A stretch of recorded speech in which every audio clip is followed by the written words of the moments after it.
So, this week's Sky Cricket podcast, a few days after we've returned from Pakistan. We haven't spoken, Nas, since before the last Test match in Rawalpindi. So, a chance maybe to reflect a little bit on the end of the Pakistan tour and what's been happening since. First of all, how are you? You settled back into No, lovely Chelmsford. no. I mean, yeah, Chelmsford's still lovely. I'm loving the weather. It hasn't rained since I got back, but I mean up at 4:30. It's how's the jet lag? Am I the only one getting up at 4:30?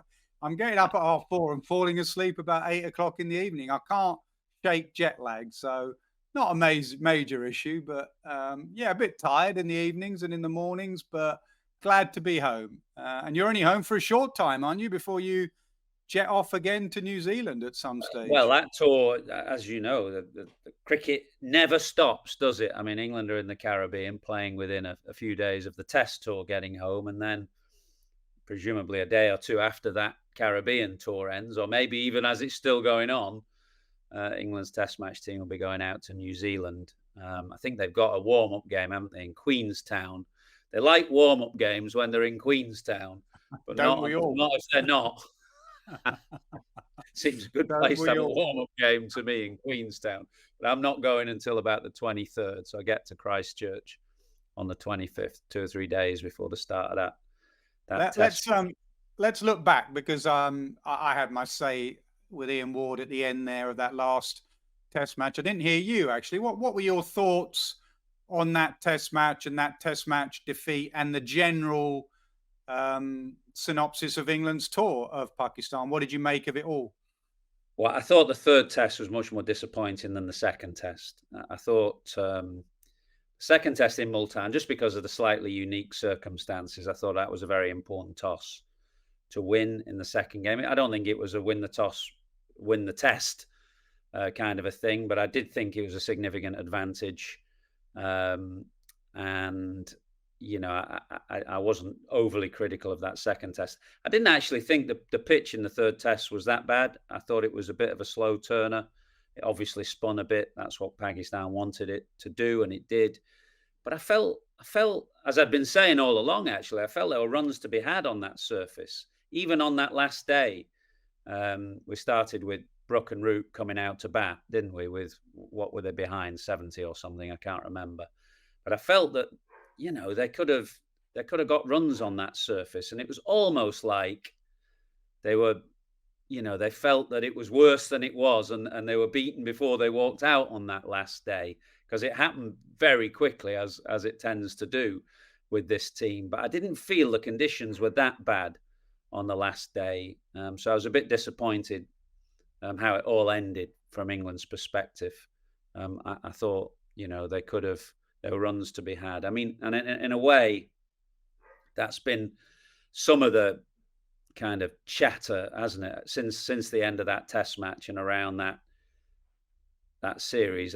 Are England, are they flat track bullies? I don't like that phrase because it obliterates all nuance. Because obviously players in that team will have got runs on tricky pitches and against really good bowlers. But I think the discrepancy is more marked with this team. They are absolutely brilliant on flat pitches when they can score quickly. But on pitches that do a bit, whether it spins or whatever, and they maybe have to slightly readjust their sights, I think the discrepancy is bigger with this team than some other teams. And maybe Yeah, that's I an mean, area. as it showed on that tour, from 800 to not many, from triple hundred, from Harry Brook to not many. Um, and I think Brendan McCullum came over at the end and he was sort of trying to back his record and their record in the subcontinent. He said it's, 5-5. They've won five, lost five, which is fair enough, looks absolutely Well, fine. But when it's you actually give, it's actually 6-5. They lost 6-1-5, but it's 50-50 or not far sure of. But if you when you drill dig a down a bit bit deeper, deeper into those, the yeah. ones that they've won have been on pretty flat pitches, like the three in Pakistan on the tour 2 years ago. When it's actually spun a fair bit, they've come unstuck. I think that's fair to say.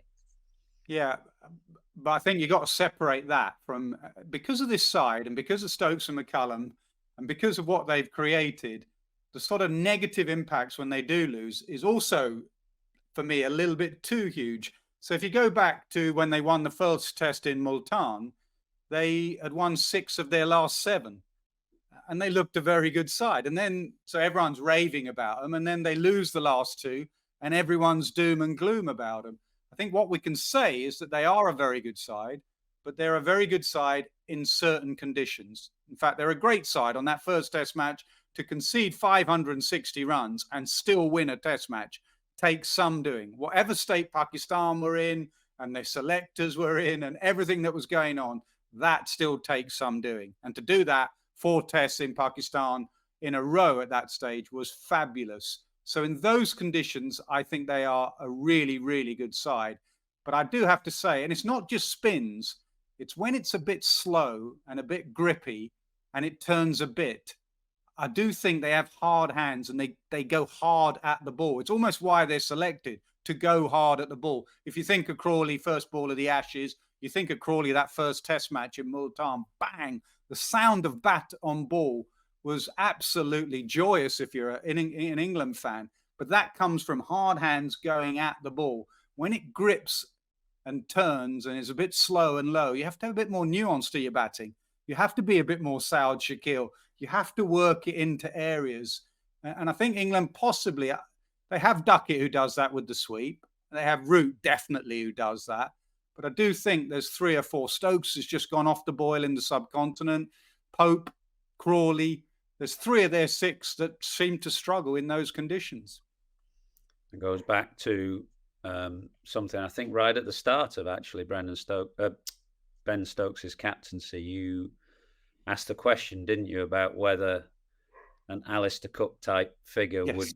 would get in the team or be selected? And I think the answer wasn't exactly a no, but it wasn't a gushing acceptance. No, it wasn't no. I asked him, Atherton and Cook. It was a no. Well, definitely I mean, with you. When you look at Alistair Cook's record in the subcontinent, it's very Joe Root-like, isn't it? You know, absolutely fantastic record in the subcontinent. I mean, if you ask that same question now on a turning subcontinental style pitch, if you ask that same question of the captain now, would you quite like an Alistair Cook figure there at the top of the order? I wonder what the answer would be. Absolutely. I'd have loved an Alistair Cook. And it sort of begs the question, and I think you put it to Brendan McCullum at the end, was that you do rotate your bowlers. You are very much horses for courses with the bowling attack. Can you be that with the batting attack? Should Keaton Jennings, for example, be in that side? You know, he plays spin well. He sweeps, reverse sweeps. He's a very good player at spin. Why wouldn't you be more horses for courses with the batting?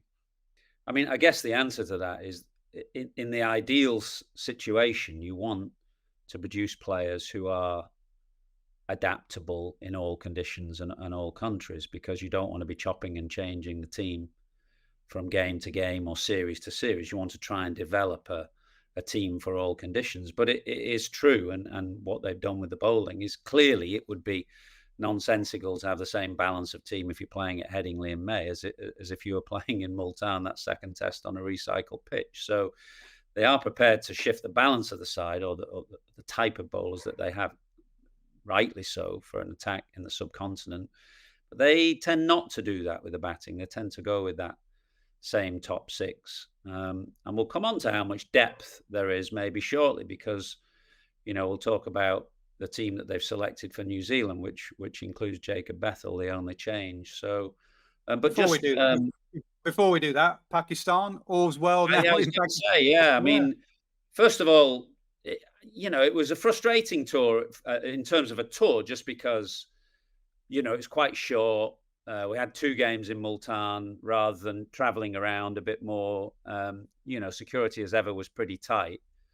So we didn't get out and about as much as I'd like to have done, for sure. But once again, as it was 2 years ago, the welcome that we got from people there. We did get out and about one night, didn't we? Zainab, Barouj, Ramiz, and a few others invited us out, and I left you behind. I don't think I can read out the WhatsApp.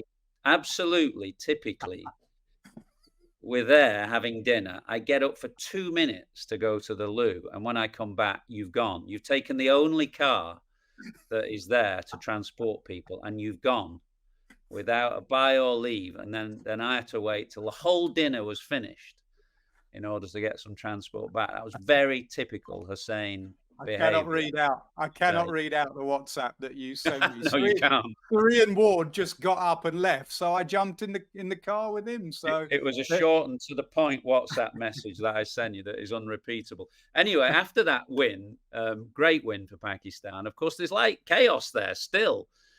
Gary Kirsten stepping away from the white ball team, Jason Gillespie taking it on, Shan Masood getting a central contract, but with a kind of bracket, captaincy assured or something, or whatever the phrase was, dependent upon the captaincy. So it's never quite straightforward, even on the back of a 2-1 win for them. yeah, which I thought was a bit of a shame actually. Just for 2 or 3 weeks, there was such a good vibe. That dinner we went out to, everyone round that table, a lot of Pakistan fans and people involved in Pakistan cricket, they were thrilled that just for once they had a plan. They didn't really Yeah. mind what the plan was, but they just thrilled that for once they've come up with a Baldrick type cunning plan, play on spinning pitches, and they had a team that were like they were really proud of following in 2 or 3 weeks, and then the very next day we leave, all this happens again, and it sort of put a downer again on the sort of stuff that goes on behind the scenes. It must be so difficult. We did that interview with Jason Gillespie, and he said what he signed up to is not what he actually ends up with. So maybe Yeah. that's what Gary Kirsten felt what he signed up to is not what he got. Maybe the Fakhar Zaman, maybe Babar Azam, maybe the captain, whatever was going on, he wasn't happy with, and he wanted to, step away. So absolute chaos. I suspect that was very much it. So just after that, England announced their central contract list, 29 players. I mean, some winners and losers. Jamie Smith, 2-year deal. Gus Atkinson, 2-year deal. Bashir, Jack, Sultan Stone, 1-year deals. New 1-year deals. Bethel and Josh Hull on development contracts. The losers, I mean, obviously Moeen and Milan had retired, so they'd gone, and Anderson. Folkes and Robinson, they've not been offered contracts. And Fisher and Mahmood and Saqib Mahmood, who are on development contracts, they've not been offered contracts. But multi-year again, I still don't like them. I think sport is so fast moving, and I think you want to keep players on their toes and keep them hungry. Don't particularly like the multi-year deals. Have you changed your opinion, or No, do you like them? Yeah, The listen, security, or well, you just got to don't judge someone until you walk in their shoes. So it'd be interesting to know why Rob Keys, he's a pretty smart lad. Why does he feel he has to give 2-year deals? Probably because of the lure and attraction to franchise cricket. There's been a lot written in the Telegraph at the moment about all the franchises that are out there, and cricket eating itself up, and there's so many opportunities to players to go off into a franchise sunset, and he feels he may have to keep control, especially of his fast bowlers like Mark Wood. So he could call their bluff and just offer 1 year and see what they do. And it does keep you hungry, a 1-year deal. I looked at the other side actually, and I know you're not a massive fan of his. I'm not putting words in your mouth, but Ollie Robinson, no contract for Ollie Robinson, and I just think there is a really talented bowler in there. And maybe it's a wake up call for him. Maybe that is literally go and sort yourself out, whatever. His stats are absolutely phenomenal. I know he frustrates people, but I don't know. I'd be very disappointed if Ollie Robinson doesn't play for England again. I think he's very talented. There's nothing to stop you selecting Ollie Robinson, even though he's not contracted. You can still pick him in the team. There's nothing to stop a selector saying he's one of our best full bowlers for these conditions come May. I mean, that I think that needs to be stated, because it's not just because you have a central contract shouldn't mean that you're an automatic selection, and just because you don't have a central contract shouldn't mean that you're not considered either. But he'd certainly be one that they'd want to keep hungry, I think, rather than give a lengthy contract to. Keep hungry, keep on his toes. But I Did anything catch your eye in those central contracts apart from the length of some of them? Well, I don't like the multi-year, as I said, but I mean, obviously Jamie Smith having come onto the scene and Gus Atkinson, they're right at the heart of what England want to do now across formats. Bethel and Hull, I suppose, on development contracts. I mean, Josh Hull, at the end of the summer, was suddenly in all three. He was in the test team, the 50 over team, and the 20 over team, wasn't he? And I know he got injured and therefore didn't go to Pakistan. Thought they might have given him a contract, but no, he's on a development contract. I'm not saying he deserves to have a contract, by the way, because he's done very little, but just the fact that they were picking him across formats at one stage. And Jacob Bethel's really interesting because he's the one that has come in for Jamie Smith for the Test Tour of New Zealand. So on that squad, a couple of things really. Why three spinners for New Zealand, do you think? They've taken Leach, Bashir and Rayan Ahmed to New Zealand. Why do you think that's the case? That was the first thing that stood out, really. New Zealand pitches historically, unless they feel maybe New Zealand saw what Pakistan did and they're going to think, right, that's use our word that we've used, the kryptonite for this England side is produce spinning pitches. So we'll cover that base. Listen, they've got a New Zealand coach in Brendan McCullum. He knows conditions better than anyone. And New Zealand, from what I remember, it was a long time ago, you do get very different conditions. You can have some of the drop-ins are absolute roads. Some can be green and do quite a lot. Some can be green and do nothing. I don't remember many being absolute raging turners. You've got Christchurch, Wellington, Hamilton. They're three good surfaces, really. So I don't know why three. Maybe keep Rayan Ahmed, keep him in the bubble, in the squad, keep him improving, as opposed to on the outside, on the periphery. Bethel's been called in as almost an all-rounder as well. I find that selection interesting. It just continues in the line of the specific type of cricketer we're going to pick, as opposed to any kind of stats-based selection. He averages 25 with no 100. Yeah, but I think it is a very interesting selection. And clearly, he's a talented player. There's no question about that. I've known him since he was knee high because I know his family a bit in Barbados. He's certainly a talented cricketer. But I think there is a difference between bowlers and batters when you're picking on no numbers whatsoever. I mean, historically, fast bowlers have been plucked out of nowhere and picked into teams because you might only have a short shelf life with a fast bowler. You don't want to waste overs and waste time. You want to get them in. So Bob Willis, for example, was plucked from nowhere in, I think, the 70-71 Ashes by Ray Illingworth. And, the stories of Wasim and Blackar coming from nowhere. Jimmy Anderson. You and Jimmy Anderson suddenly from, a handful of games, he's in the England setup. And that historically has always been the case with fast bowlers. And with Bashir, for example, you can see the logic as well last year in that the cupboard is so bare for spin in England that from what you saw, you could argue and still could argue that he's as good as an off spinner as we've got in the game. So again, a perfectly, not necessarily logical, but reasonable selection.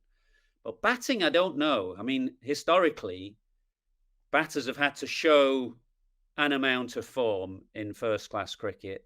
And then, Jamie Smith, for example, when picked, although he hadn't been keeping much for Surrey, kind of rock solid first-class record behind him. Same with Pope. And even, lots of batters have been picked young. I was picked at 21. You were picked at 21. But we had some runs behind us. We had some form behind us. We had a record behind us. Jacob Bethel, as you say, doesn't really. 20 games, average 25 in first-class cricket with no hundreds. Now, not for 1 minute am I not saying he won't be a good player. And I mean, that's their bet, isn't it? That they're seeing something that Warwickshire are not, because Warwickshire bat him at 7 and lower down in the middle order. And they may well be right. Their selection. Are the two things linked from what we first started as to conditions and how they play in conditions? If they're picking batters specifically as the type of batter, they're not picking out people who grind out scores, Atherton, Cook, as we've spoken about. They're picking up people who will attack-minded players. Does that then put them under, if they're constantly only picking that type of batter, when you do need to grind and graft, you haven't got that behind you? Joe Root would have had that behind him when he was selected. So got to be very careful. And the other question I ask you, is it a regime that just will not go backwards?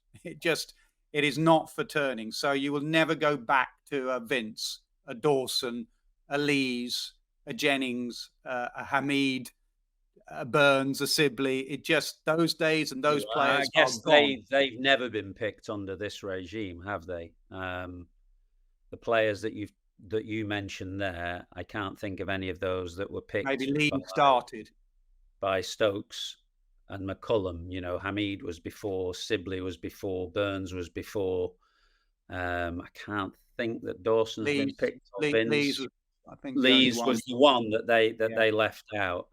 But when I say go back, I mean just say, right, I know what you okay. mean about will they, will they stubbornly stick to the type of cricketer that they're looking for, or will they say no? Well, we're prepared to. And I actually quite like that about what they do. They have a clear vision of what they want, and I like that. I don't think it should be one size fits all, because I think the beauty of Test cricket is that it encourages all types, or allows all types to flourish.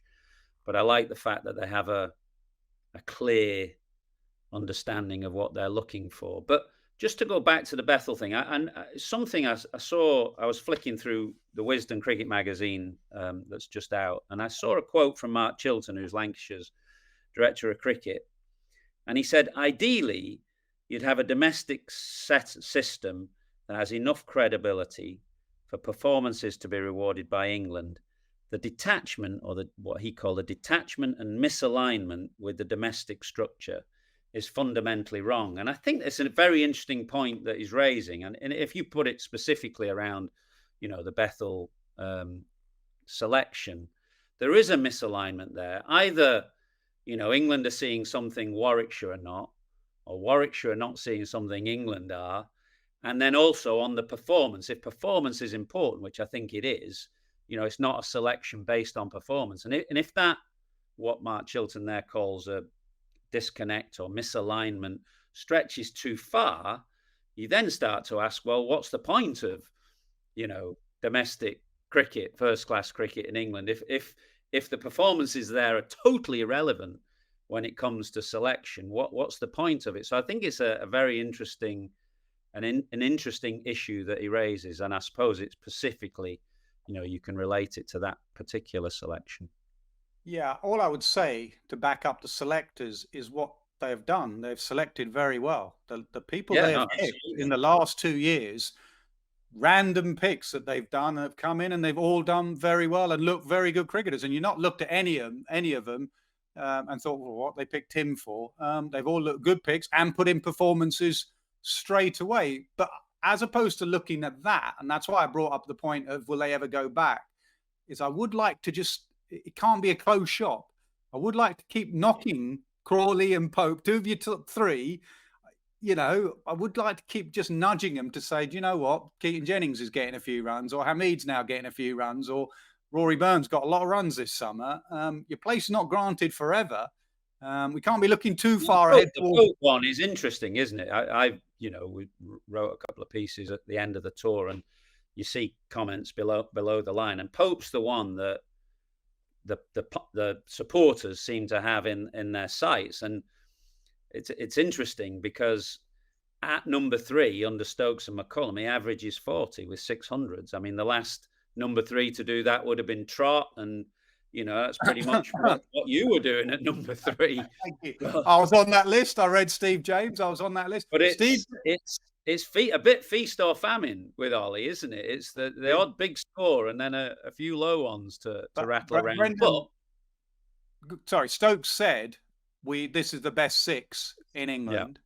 Yeah. Does that mean the cupboard is bare out there, or? Well, again, going back to the Bethel selection, I mean, you can look at it two ways, can't you? You can just say this is the superstar kid of the future that they're absolutely betting the house on. They think he's going to be a fantastic player, and they'll be judged on that, and that may well be right. As you said, a lot of their selections have been really good, but you could also say then, well, if they're having to pick somebody who averages 25 after 20 first-class games and hasn't scored a first-class 100, what else is there? I mean, when Rob announced the 29 list of centrally contracted players, he said this just about demonstrates the depth of red ball and white ball cricket that we have in the country. Well, what depth is there in terms of first-class batting if the next cab off the rank is of that, of the record that we talked of there.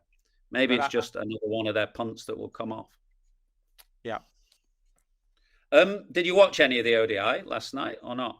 I watched before jet lag, up until it started to rain, and again, I think we're as about 60 for 4 then when you went to bed, were they? I mean, it was again like you see with the Test match side when it's a little bit sticky and you can't hit through the line.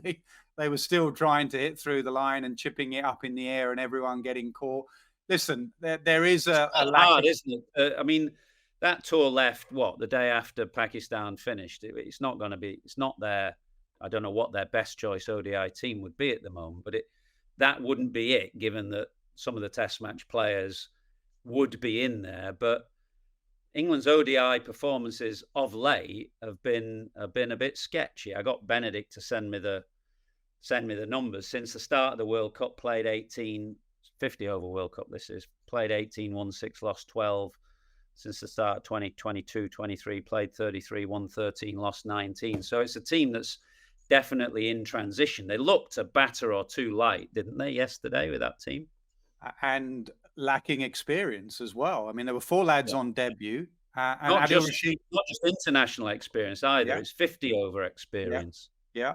And Adil Rashid is their leading run getter out of everyone. So, there is a lack of experience. So you did feel for him. I never judge people early on in their careers, or whatever. Likes of Cox and Bethel, Mosley, they've just come in.